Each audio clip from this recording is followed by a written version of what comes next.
Covid members 7 members in patients ఉన్నారు. అందులో 4 members children's ఉన్నారు. సిమ్టమ్స్ ఏంటంటే జలుబు, దగ్గు, న్యూమోనియా తోటి అడ్మిట్ అవుతా ఉన్నారు.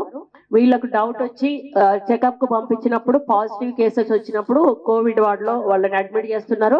వాళ్ళకు అటాచ్డ్ ఉన్న వాళ్ళని కూడా టెస్ట్ చేయించి వాళ్ళకు నెగటివ్ పాజిటివ్ అనేది కూడా వీళ్ళు ఐడెంటిఫై చేసుకుంటున్నారు. ఎవరైనా ఎస్కేప్ అవుతున్నప్పుడు వాళ్ళకు సంబంధించి ఇన్ఫర్మేషన్ కూడా వీళ్ళు పంపిస్తున్నారు. వాళ్ళ ఫోన్ నెంబర్లు, కాంటాక్ట్ నెంబర్స్ కూడా పంపించడం జరుగుతుంది. ఎవరైతే వీళ్ళ ద్వారా వేరే వాళ్ళకి స్ప్రెడ్ అయిందో వాళ్ళని ఐసోలేషన్ లో పెట్టి గతంలో ఏవైతే మనం మెజర్మెంట్స్ తీసుకున్నామో ఆ మెజర్మెంట్స్ తీసుకోవడం జరిగింది. ఫస్ట్ కేసు 65 ఇయర్స్ యాదమ్మ అనేట ఆమె వచ్చింది.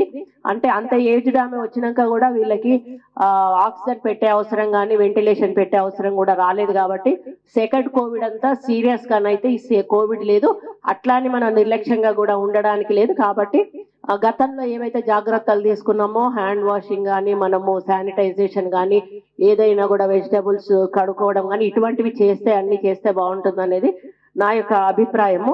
అదేవిధంగా పేడియాట్రిక్ కోవిడ్ వార్డ్ వేరు సపరేట్ ఉంది. వీళ్ళు మామూలుగా ఫైర్ స్టేషన్ వాళ్ళు అట్లాంటి వాళ్ళు వచ్చినప్పుడు కూడా వీళ్ళు మాక్ డ్రిల్ చేపిస్తారు. పిల్లలకు కానీ ఎవరికి కానీ ఇబ్బంది కాకుండా వాళ్ళు ఇప్పటి వరకు కేర్ తీసుకుంటా ఉన్నారు. ఇంకోటి ఆర్టీపీసీఆర్ రిజల్ట్స్ ఎక్స్పైర్ అవుతున్నారు, వాళ్ళు లేకపోతే మళ్ళీ ప్రాబ్లం అని చెప్పి వాళ్ళు నా నోటీస్ కు తీసుకొచ్చారు. అది డిఎంఈ గారితో మాట్లాడి వాళ్ళని కంటిన్యూ చేయమని కోరుతున్నారు. ఎందుకంటే వాళ్ళు టెస్టింగ్ వాళ్ళు కంపల్సరీ అవసరం ఉంటారు కాబట్టి. అయితే అదేవిధంగా ర్యాపిడ్ కిట్స్ ఏవైతే ఉన్నాయో ర్యాపిడ్ యాంటీజెన్స్ కిట్స్ అవి లేవు, మాకు సప్లై కావాలని అడుగుతున్నారు. అది కూడా డిఎంఈ గారితో మాట్లాడి ఆ కిట్స్ కూడా తెప్పించే ప్రయత్నం చేస్తామని చెప్తా ఉన్నాను. అదేవిధంగా పిఎం కేర్ సెంట్రల్ కోవిడ్ కి పిఎం కేర్ దగ్గర అక్కడ చేస్తున్నారు ఎక్కువ టెస్ట్లన్నీ కూడా. ఇక్కడ నుంచి శాంపిల్స్ తీసుకుపోయి అక్కడ చేస్తున్నారు. అక్కడ నుంచి వీళ్ళకి రిపోర్ట్స్ వచ్చిన దాన్ని బట్టి వీళ్ళు ట్రీట్మెంట్ ఇవ్వడం జరుగుతుంది. ఇంకొకటి వీళ్ళకి ఇంజనీరింగ్ వ్యవస్థ లేదు అని చెప్పారు. ఏమన్నా మాకు చిన్న చిన్న ప్రాబ్లమ్స్ వచ్చినప్పుడు మేము వెంటనే ఏమన్నా డెసిషన్ తీసుకోవాలంటే మాకు గైడ్ చేసే వాళ్ళు లేరు అని చెప్పారు. అది డిఎంఈ గారికి ఒక ప్రపోజల్ పెట్టి అవుట్ సోర్సింగ్ నుంచి ఒక ఎంప్లాయీని అట్లనే ఇక్కడ నిట్ లో పెట్టారు అంటున్నారు. ఎలక్ట్రిక్ సివిల్ ఇంజనీర్స్ ని అవుట్ సోర్సింగ్ లో పెట్టుకోవడానికి డిఎంఈ గారి పర్మిషన్ కోసము ప్రపోజల్ పెట్టమని చెప్పడం జరిగింది. అదేవిధంగా ఒకటి డీజిల్ ప్రాబ్లం ఒకటి చెప్పారు. డీజిల్ మనకు సప్లై ప్రాబ్లం అవుతుంది. వీళ్ళకి ఏంటంటే దాదాపు 1000 లీటర్లకు సంబంధించినటువంటి పెద్ద జనరేటర్ ఉంది. దానికి వీళ్ళకి ప్రావిజన్ లేదు డీజిల్ పోసుకోవడానికి. దాదాపు 700 లీటర్లు నెలకి కూడా అవసరం పడుతుంది అనేటువంటి మాట చెప్పారు. ఇది నేను కలెక్టర్ గారితో డిస్కస్ చేసి మామూలుగా కార్పొరేషన్ సిఆర్ఎస్ అని ఉంటుంది, కార్పొరేషన్ రెస్పాన్సిబిలిటీ అదని, దాంట్లోంచి పెట్టించే ప్రయత్నం నేను చేస్తాను. లేదు అంటే డిఎంఈ గారితో మాట్లాడి ఆల్టర్నేటివ్ సోర్స్ ఏంటా అని చెప్పి అడిగి వారికి ఇబ్బంది కలగకుండా, ఎందుకంటే జనరేటర్ అనేది కంపల్సరీగా ఉండాల్సిన అవసరం ఉందని దాని మీద కూడా ఇంట్రెస్ట్ చూపించాలని చెప్పి వారిని ఆ ప్రపోజల్ కూడా పెట్టమని చెప్పాను. షాప్స్ చాలా కాలంగా ఇక్కడ షాప్స్ దాదాపు 20 షాప్స్ లోపల నడుస్తా ఉన్నాయి. వాళ్ళు రెంట్ పే చేయడం లేదు, విచ్చలవిడిగా వాళ్ళైతే డబ్బులు సంపాదించుకుంటా ఉన్నారు. ఏదైతే ఇన్కమ్ సోర్స్ ఎంజిఎంకి రావాల్సింది ఉందో దాంట్లోంచి రావాలి, అది లేక కూడా వీళ్ళకు కొంత ఇబ్బంది అవుతుంది. వాళ్ళందరికీ కూడా లీగల్ సెల్ ద్వారా కలెక్టర్ గారు లీగల్ సెల్ ద్వారా నోటీసులు ఇవ్వమని చెప్పడం జరిగింది.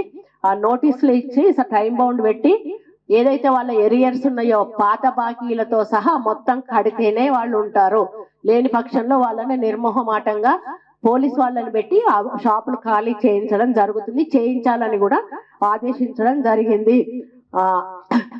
ఇంకొకటి అవుట్ ఆఫ్ ద వే కొన్ని షాప్స్ కూడా పెట్టుకున్నారు అని మా నోటీస్కి వచ్చింది.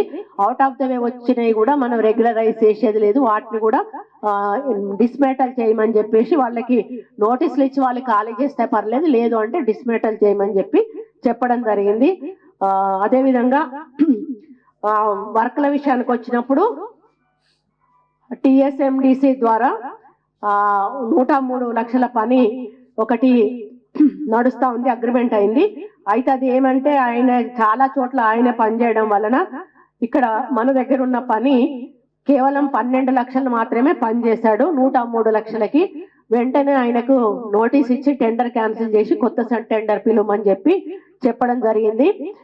ఇక్కడ ఫైర్ ఫైటింగ్ అనేది లేకపోవడం వల్ల వీళ్ళకి ఇబ్బంది అవుతుంది అని చెప్పారు. దానికి 108 lakhs ఒక యూనిట్, ఇంకొకటి 71 lakhs ఒక యూనిట్ గా పెట్టి 2 ఏజెన్సీలను పిలవడం జరిగింది. ఆ 2 ఏజెన్సీలు కూడా చేస్తా ఉంటే ఒక ఏజెన్సీ 71 లక్షల పని చేస్తే ఒక్క రూపాయి కూడా గవర్నమెంట్ నుంచి రాకపోవడం వల్ల వాళ్ళు మిగతా పని చేయకుండా ఆపేయడం జరిగింది. ఇంకొకటి 35 lakhs పని ఇంకొకటి సెకండ్ వాళ్ళు ఉన్నారు, వాళ్ళ సెకండ్ వాళ్ళు కంప్లీట్ చేశారు. వాళ్ళ బిల్ కూడా గత గవర్నమెంట్ పే చేయలేదు, పెండింగ్ లో ఉంది. అంటే నేను ఫైనాన్షియల్ గా చెప్తా ఉన్నా, గత ప్రభుత్వాలు బిల్స్ పెండింగ్ ఉండడం వల్ల కూడా కొంతమంది పని చేయకుండా ఆగిపోయారు. అట్లీస్ట్ ఒక 35 lakhs ఆయన పని చేశాడు, పాపం ఫైర్ కి సంబంధించిన పని చేశాడు. అది బిల్ పెండింగ్ ఉంది, ట్రయల్ కూడా ఉంది. దాన్ని వాళ్ళు చేస్తే ఓపెనింగ్ చేస్తే గానీ అది యూజ్ లోకి వస్తుంది. ఒకసారి యూజ్ చేసినాక బిల్స్ అనేటివి రావు, కాంట్రాక్టర్స్ అందుకే భయపడతారంట, బట్ వాళ్ళు ఓపెనింగ్ చేయడానికి ఒప్పుకోరు.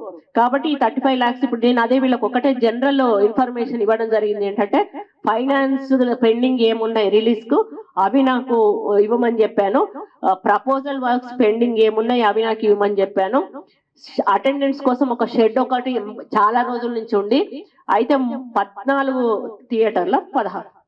థియేటర్లలో గ్రౌండ్ ఫ్లోర్ లో ఉన్నటువంటి 3 ఆపరేషన్ థియేటర్లు యూస్లెస్ గా అంటే యూజ్ చేసుకోవడానికి అనుకూలంగా లేవు. అట్లా కొంచెం ఫంగస్ వచ్చి నిమ్మొచ్చి అట్లా ప్రాబ్లం ఉంటుందని చెప్పారు. నేనేమన్నా అంటే 3 క్లోజ్ అయి ఉన్నాయని చెప్పారు.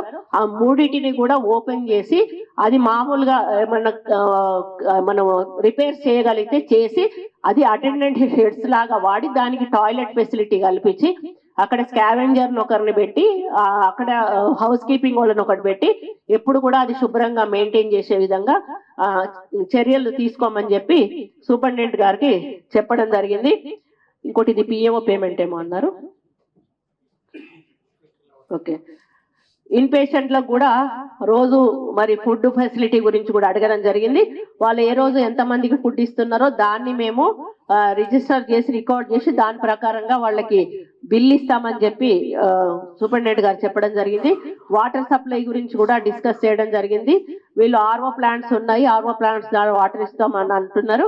కొన్ని ఏదైతే ఎన్ఐసియు ఎంఐసియు ఇట్లాంటివి ఉంటాయో, నియోనాటల్ కేరింగ్ కానీ ఐసియు కానీ అటువంటి చోట్ల దాన్ని ఏమంటే వాటర్ ఫిల్టర్స్ ఉంటాయి కదా గోడ, అట్లాంటివి పెట్టమని అన్నాను. వాళ్ళు బయటికి వెళ్ళి తెచ్చుకోలేరు కాబట్టి అవి మనకు ఇవి కూడా ఇవి సోషల్ ఆర్గనైజేషన్ అంటే ఈ కార్పొరేషన్ సిఎస్ఆర్ నుంచే తీసుకోమని చెప్పడం జరిగింది. అదేవిధంగా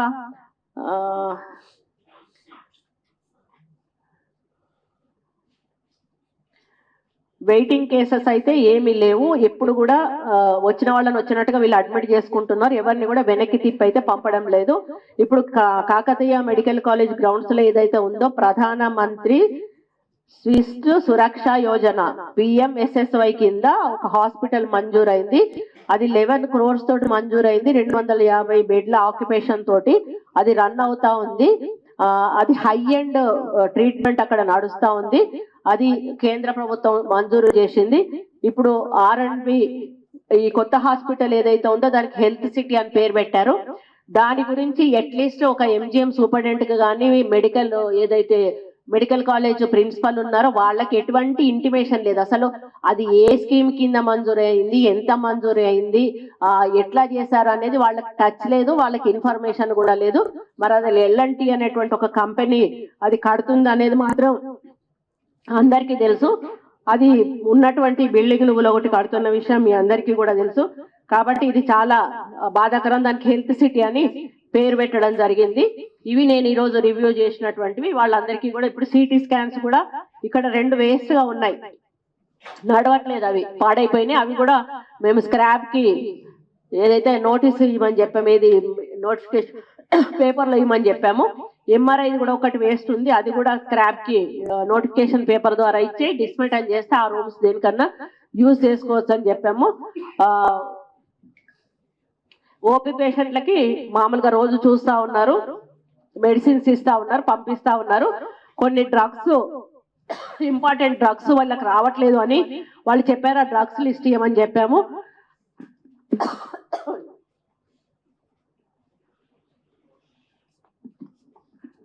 ఆ డ్రగ్స్ లిస్ట్ ఇస్తే స్టేట్ గవర్నమెంట్ కి సెంట్రల్ గవర్నమెంట్ కి కూడా ప్రతిపాదనలు పంపిస్తాము. ఎందుకంటే గవర్నమెంట్ హాస్పిటల్లో అడ్మిట్ అయిన ఏ పేషెంట్ కూడా బయట మెడిసిన్స్ కొనుక్కోకుండా ట్రీట్మెంట్ ఇవ్వాల్సిన బాధ్యత మా మీద ఉంది అని చెప్పి తెలియజేస్తూ వాళ్ళకి ఆదేశాలు కూడా ఇవ్వడం జరిగింది. ఇంకా మెయిన్ అసలు నేను వచ్చిన విషయము కొన్ని అంటే కొన్ని మీడియాలో చూసా, మొన్న ఆక్సిజన్ సప్లై లేకుండా ఇబ్బంది పడ్డ విషయం వచ్చి దాని మీద మేము రివ్యూ చేసినప్పుడు సూపరింటెండెంట్ గారు చాలా డీటెయిల్డ్ గా నాకు ఇన్ఫర్మేషన్ కూడా చెప్పడం జరిగింది.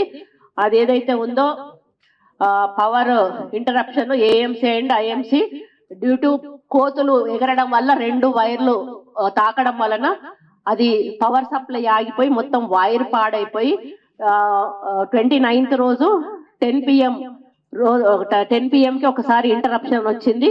వెంటనే వాళ్ళు యాక్షన్ తీసుకొని, అంటే అంత సీరియస్ గా ఉండే కేసులు అందులో ఏమీ లేవు, ఆక్సిజన్ సప్లై లేకుండా బాగా సీరియస్ గా ఉండే కేసులు లేవు, అంటే చనిపోయే పరిస్థితిలో ఉన్న కేసులు ఏం లేవు. అయినా కూడా వీళ్ళు ఆల్టర్నేటివ్ గా వేరే వార్డులలో ఆక్సిజన్స్ అన్ని సెటప్ చేసుకొని పెట్టుకున్నారు.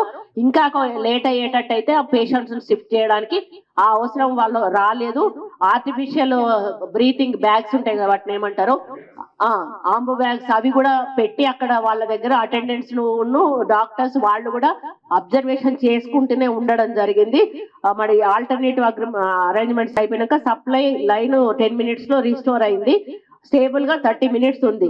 మళ్ళీ అరౌండ్ 10:30 రాత్రికి 29 రోజే మళ్ళీ ఇంటరప్షన్ వచ్చింది. ఆ క్యాజువాలిటీ వార్డుకి, ఏఎంసీకి, ఐఎంసీకి, ఆర్ఐసీకి, పేడియాట్రిక్ కి, ఎక్సెప్ట్ మెయిన్ బిల్డింగ్ ఒకదానికి తప్పితే.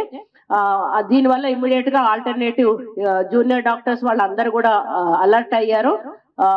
క్లాస్ 4 సిబ్బంది కూడా వాళ్ళందరూ కూడా ఎమర్జెన్సీ పేషెంట్స్ కు సర్వీస్ అందించారు.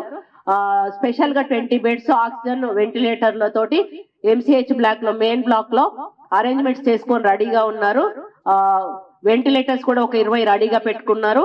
ఒక 3 కేసులు ప్రాబ్లం ఏం లేకున్నా కూడా క్రిటికల్ కేసులు అనుకున్న 3 కూడా వాళ్ళు షిఫ్ట్ చేసి ఆక్సిజన్ సప్లై చేయడం జరిగింది. ఇంత లోపల పవర్ కూడా రిస్టోర్ చేయడం జరిగింది. 50 అంబు బ్యాగ్స్ కూడా క్రిటికల్ వార్డ్ లో పెట్టి ఆర్ఎస్, ఏఎంసీ క్యాజువాలిటీలో పెట్టడం జరిగింది. మళ్ళీ ఇమ్మీడియట్ గా corrected power interruption by producing electricity material. ఇప్పుడు 11 o'clock కి మళ్ళీ 11 o'clock నుంచి మళ్ళీ కంటిన్యూస్ గా కరెంట్ సప్లై అయింది. ఇందులో వీళ్ళకి సంబంధించి మన హాస్పిటల్ సిబ్బందికి కానీ ఎలక్ట్రిసిటీ డిపార్ట్మెంట్ వాళ్ళకి సంబంధించి కూడా ఎటువంటి ప్రాబ్లం లేదు. అది అంటే న్యాచురల్ కెలామిటీ లాగా ఈరోజు మనకు వరద రావడం అయితేనేమి అట్లాంటివి జరిగినట్టుగా ఇది అనుకోని పరిస్థితుల్లో కోతుల మూక దాడి చేయడం వలన జరిగినటువంటిది.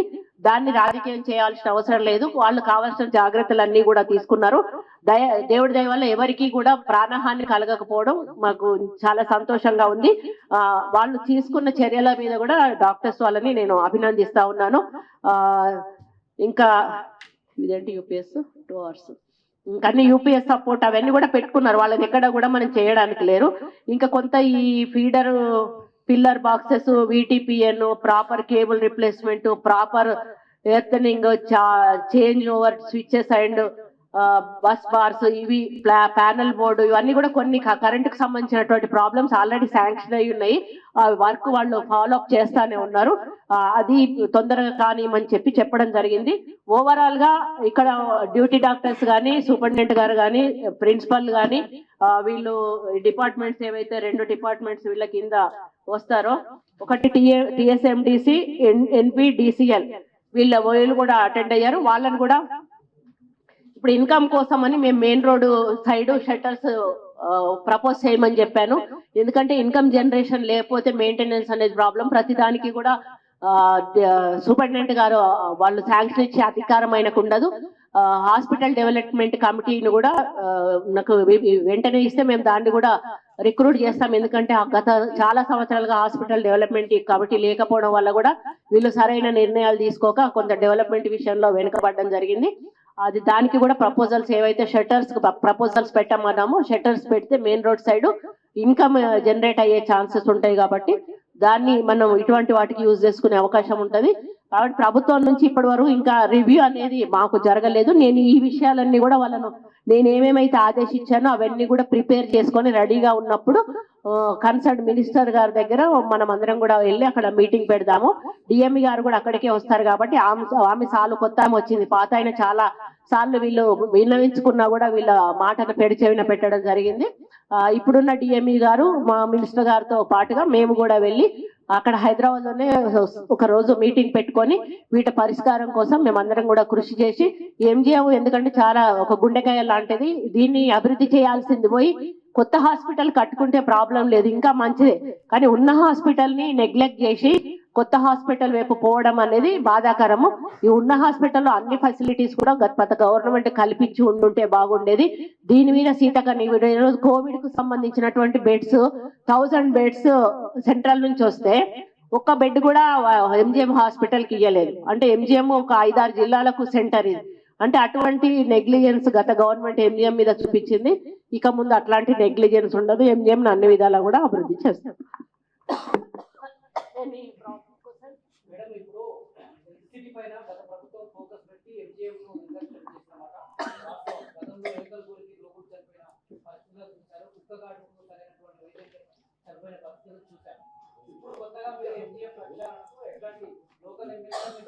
ఇంకా చాలా ఉన్నాయి చెప్పుకునేటి అని అన్నారు. నేను వినే వరకు నేను శాంక్షన్ చేసే శాఖ నాది కాదు. అందుకని కన్సర్న్ మినిస్టర్ దగ్గర కన్సర్న్ అధికారులతోటి మేము మీటింగ్ పెట్టినప్పుడే వాటికి ఒక సొల్యూషన్ దొరుకుతుంది. అందుకని హైదరాబాద్ లో మీటింగ్ పెడదామన్నాం. నెక్స్ట్ బడ్జెట్ ఇయర్ లోపల కూడా మనకి ఏమేం ప్రపోజల్స్ కావాలనేది కూడా వీళ్ళని అడుగుతారు. అడిగినప్పుడు ఏమంటారు, దాన్ని బడ్జెట్ ప్రావిజన్ అంటారు. బడ్జెట్ ప్రావిజన్ లో మనకి ఏం కావాలో అనేది కూడా పెట్టమని చెప్పాము. నెక్స్ట్ బడ్జెట్ లో ఆ అమౌంట్ వచ్చినట్టయితే మనం ఇంకా అభివృద్ధి చేసుకోవచ్చు. అది కన్సర్న్ మినిస్టర్ గారు డెసిషన్ తీసుకుంటారు. మా వంతు ప్రయత్నం 100% ఉంటుంది. ముఖ్యమంత్రి గారు కూడా పేదలకు హెల్త్ ఎడ్యుకేషన్ అనే దాని మీద వాళ్ళు ముఖ్యంగా ఫోకస్ చేస్తా ఉన్నారు కాబట్టి ఎంజిఎం ను నిర్లక్ష్యం చేస్తారని అయితే నేను అనుకోను. సిల్లీ కారణం అంటే అవి వచ్చి ఎగురుతాయని ఎవరికి తెలుసు, అక్కడ అవి చెప్పి రావు కదా. జనరేటర్ కు సప్లై చేసే వైరే కాలిపోయింది, జనరేటర్ కు పవర్ సప్లై చేసే వైరే కాలిపోయింది.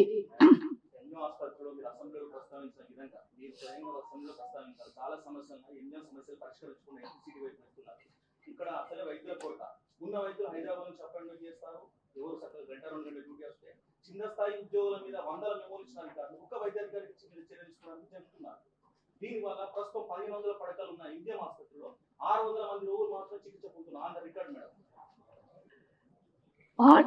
అంటే నేను ఈరోజు ఫస్ట్ రివ్యూ మీటింగ్, ఇక ముందు నేను స్పెషల్ గా ర్యాండమ్ గా ఎప్పుడో ఒకసారి చెకప్కి వస్తాను. చెకప్కి వచ్చినప్పుడు నేను ఇక్కడ ఉన్నటువంటి యాక్టివిటీస్ మీద దృష్టి పెట్టడానికి అవకాశం ఉంటుంది. గతంలో జరిగిన దాని గురించి నేను మాట్లాడాను, ఇక ముందు జరిగే దాని గురించి నేను మాట్లాడతాను. గతంలో లాగా జరిగితే మేమైతే ఊరుకోము, ఈ ప్రభుత్వం అయితే ఊరుకోము. ప్రిన్సిపల్ గారు సమాధానం చెప్పాలి. సూపర్, మీరేనా మాట్లాడు. పేషెంట్స్ అనేది ఇన్ పేషెంట్లు ఉన్నా కూడా అది సూపర్ స్పెషాలిటీ డిపార్ట్మెంట్స్ మేడం, వాటికి పీజీలు లేరు. సో మనకు అరకొర ఇప్పుడు కార్డియాలజీ తీసుకోండి మేడం, కార్డియాలజీ ఒక్కరే కార్డియాలజీ ఉన్నారు. మనము అవుట్ సోర్సింగ్ లో తీసుకొని ఒకరిని పెట్టుకున్నాము. ఎంతమందికి ఇద్దామన్నా 1.25 lakhs ఇస్తామన్నా ఎవరు జాయిన్ కావటం లేదు మేడం. గత ప్రభుత్వం ఇద్దరిని కార్డియాలజీలు వేసినా వాళ్ళు ఒక్కరోజు కూడా పని చేయకుండా వెళ్ళిపోయింది మేడం. సో అట్లాంటి కొన్ని ప్రాబ్లమ్స్ ఉన్నాయి, అవి మీకు కూడా చెప్తాం మేడం.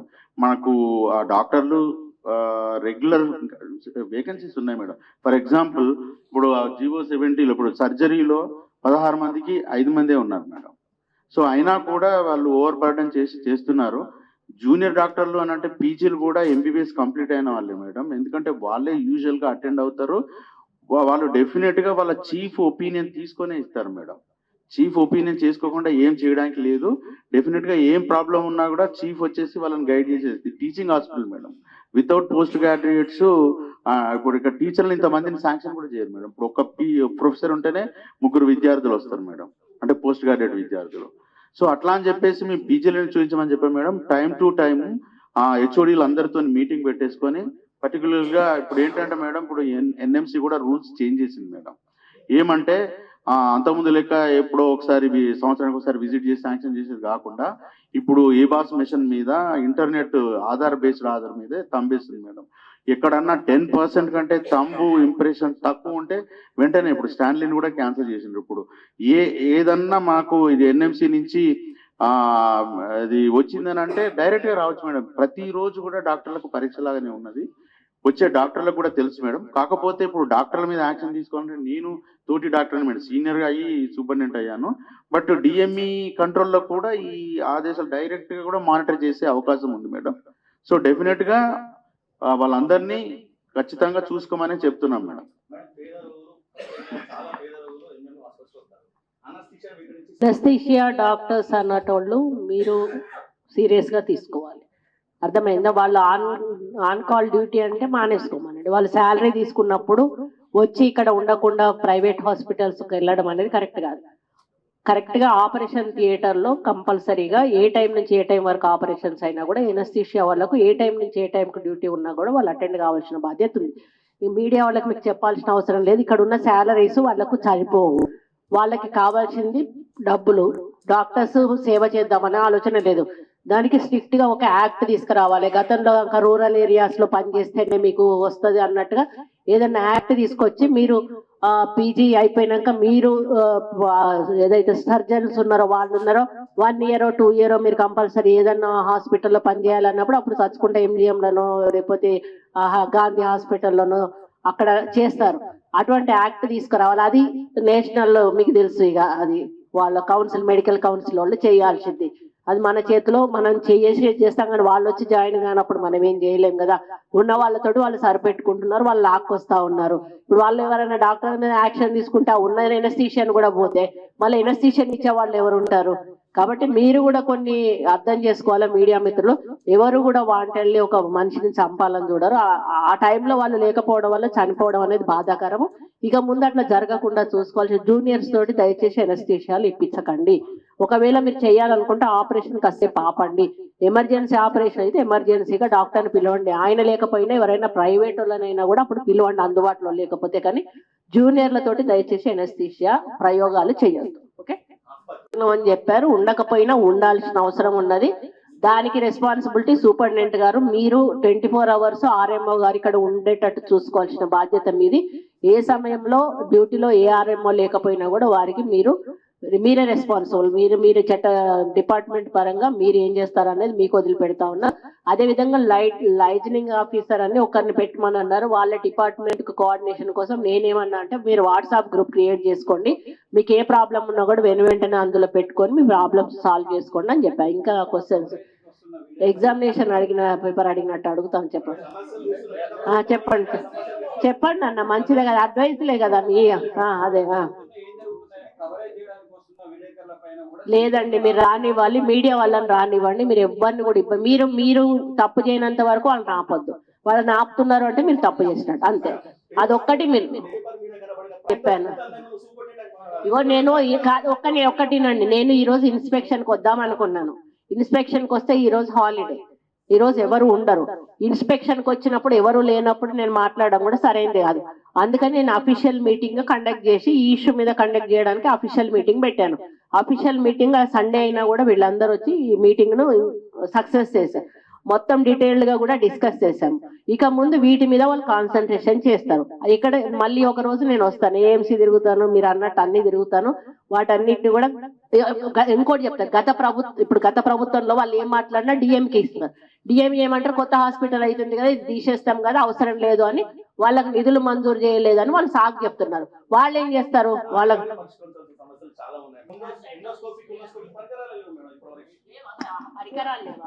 ఇప్పుడు ఎండోస్కోపీ మిషన్ మనము 1 year అయింది మేడం.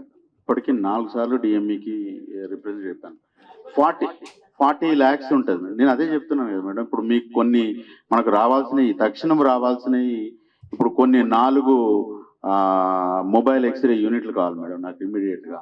ఇప్పుడు మేడం లాస్ట్ ఇయర్కి ఇప్పటికి ఓపీ డబుల్ అయింది మేడం. ఇప్పుడు మనం లాస్ట్ ఎస్టిమేట్స్ కోసం ఇచ్చినా కూడా సరిపోని పరిస్థితి ఉన్నది. ఇన్ పేషెంట్లు 140% రికార్డ్ అవుతున్నారు మేడం. ఇప్పుడు పేపర్ల మీద అంటున్నారు, మనం ఎంతమందికి సర్వీస్ చేసినాం అనేది కూడా నేను స్టాటిస్టిక్స్ చూపిస్తాను మేడం. అయితే అంటే కాదు మేడం, మెషినరీ గురించి మేడం, అంటే ఇప్పుడు అది 40 lakhs మేడం. ఇప్పుడు నేను ఎక్కడి నుంచి ఆ నిధులు సమకూర్చాలని డిఎంఈకి పెట్టినాను, లెటర్స్ 4 ఉన్నాయి మేడం. ఇప్పుడు మేడం గౌరవ మంత్రివర్యులు గారు మాకు అష్యూరెన్స్ ఇచ్చారు, అవే పేపర్లు మీకు ఏ డేట్ నాడు పెట్టినాయో మీకు సబ్మిట్ చేస్తాను మేడం.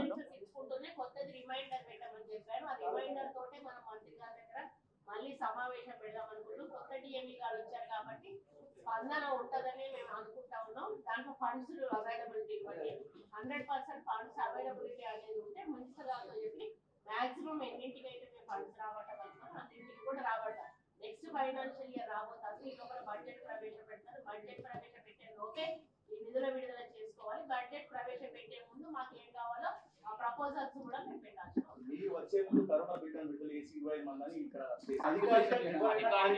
సరే, ఇంతకు ముందు ఏం జరిగినా కూడా నేను చెప్తున్నా, ఈ రోజు నుంచి జరిగేదాన్ని మీరు లెక్కలోకి తీసుకోండి. దయచేసి మీడియా మిత్రులకి, ఇక్కడ ఉన్న డాక్టర్స్ కూడా ఒకటే విజ్ఞప్తి చేస్తా ఉన్నా, వాళ్ళల్లో ఉన్న నెగిటివిటీని పోగొట్టాల్సిన బాధ్యత మీ అందరి మీద ఉంది.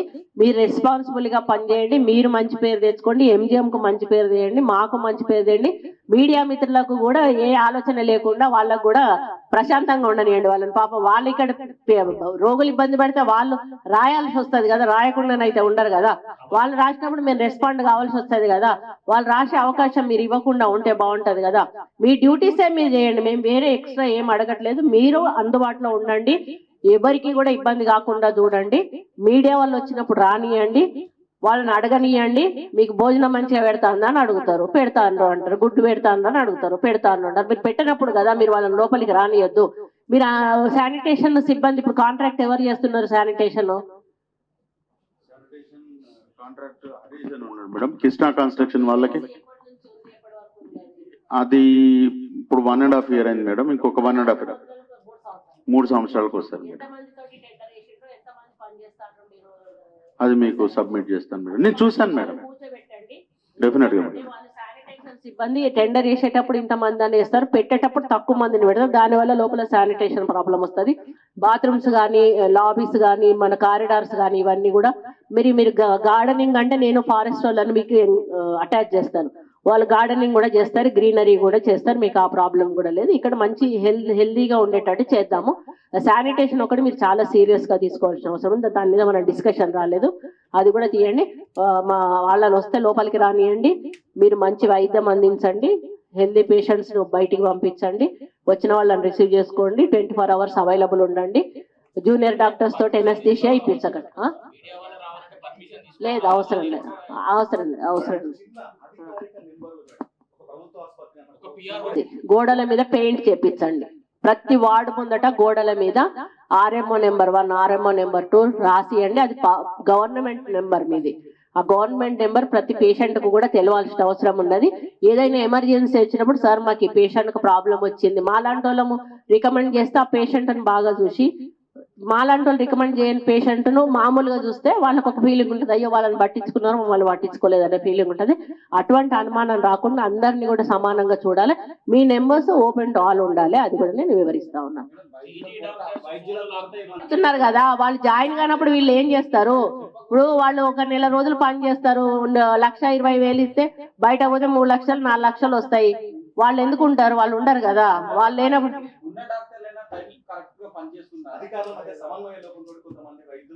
ఏమున్నా వదిలేసుకుంటారన్న. ఇక దీన్నంత పెద్దగా మీరు సాగదీయకండి దయచేసి. ఇది ఒక హాస్పిటల్ ప్రజల కోసం పనిచేస్తున్నాం. నేను చేశాము, నేను అందుకే కదా నాకు చిన్న ఇష్యూ కాగానే నేను వచ్చాను. వచ్చి నేను ఇంతసేపు రివ్యూ చేశాను, ఎంతసేపు చేశాను.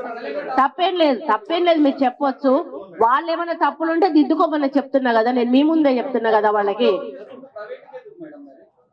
ఎవరు చేయట్లేదండి, అందరు చేసుకుంటున్నారు. ఎందన్నా ఆపుదాం మనము. ఉండాలి, అట్లీస్ట్ ఓపీ ఉన్నంత వరకు కూడా అందరు డాక్టర్స్ ఉండాలండి.